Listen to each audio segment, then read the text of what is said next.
Childhood is meant to be messy. Sticky fingers, scraped knees, wild imaginations. But for thousands of children, life changes in an instant. A diagnosis replaces daydreams, hospital rooms replace classrooms. The roller coaster begins.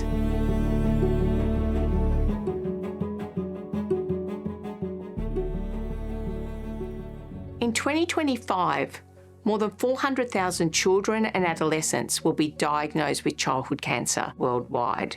In Australia, 1,000 children and adolescents will be diagnosed each year. Many treatments given to save a child will harm them for life. That is the reality facing many families with childhood cancer. The very drugs used to treat the disease can cause lifelong health issues. For some children, the treatments don't work at all. This is not good enough. We can do better, and through science, we will do better. I didn't always imagine becoming a scientist. I'm one of 5 children, a first-generation Australian.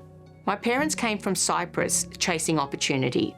When I was 8, we moved to Cyprus, only to return when war broke out. My parents never got the opportunity to finish high school, but they believed in education, in opportunity, in resilience. At 15, I left school to train as a pathology technician. I loved science, but jobs were hard to come by. Eventually, I got a role in a brain research lab at a university.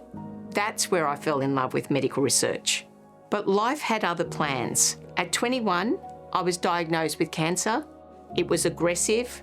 The treatment was brutal. I nearly lost my life, but I survived. Halfway through my treatment, something happened that changed everything. The head of my lab was offered the opportunity to lead a brand new institute dedicated to childhood cancer. I joined him.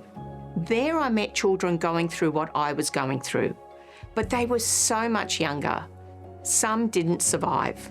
I made a promise to myself. I would train to become an independent scientist. I would find better treatments. I would make a difference. Chemotherapy doesn't discriminate. It attacks fast-growing cells. Cancer cells, yes, but also healthy cells in the heart, the lungs, the gut. This is why children often end up in hospital, not just because of their cancer, but because of the side effects of the treatments. This is not good enough. We can do better, and through science, we will do better. My vision is to change the way children are treated. We need a better way. Imagine a world where treatments are so precise, they strike the tumour, leaving healthy cells untouched. Where we can test hundreds of drugs on tumours without touching the child. Where medicine is delivered like an arrow, straight to the cancer cell, sparing everything else. This is the future we're building, and it's happening now. Every child's cancer is unique. Even within the same tumour, different cells will respond differently. This is why one-size-fits-all therapies often fail. We asked ourselves, can we recreate a child's tumour outside the body? Using 3D bioprinting, we can grow mini tumours or tumoroids in the lab. They're made from the child's own tumour cells, embedded in a gel that mimics the tumour's natural environment. We can grow hundreds of these tumours in just 7 to 14 days. We can test dozens of drugs. We can see what works, what doesn't, and we find the right treatment for the right child. This is precision medicine in action. Drug testing is only half the battle. We need to also be able to deliver them safely.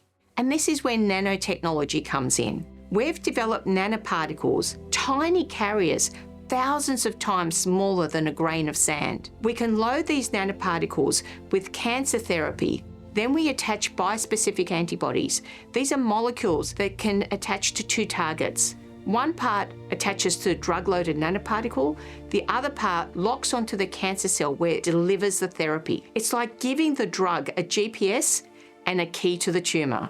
In a model of aggressive leukemia, we can suppress the growth of the disease and extend survival. And because we can tailor these antibodies to each child's cancer, this approach is flexible, scalable, and deeply personal.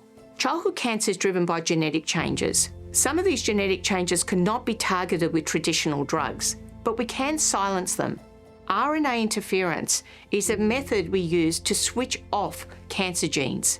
We can load this RNA interference material into nanoparticles, and we can guide these nanoparticles to the tumour cells using antibodies. Using this precision nanomedicine approach, we can knock out the defective cancer genes, killing the cells from the inside. One of our targets is overactive in neuroblastoma. When we silence the cancer cells, they die. The tumour shrinks, healthy cells are untouched. This is the future of cancer therapy: smart, targeted, personal.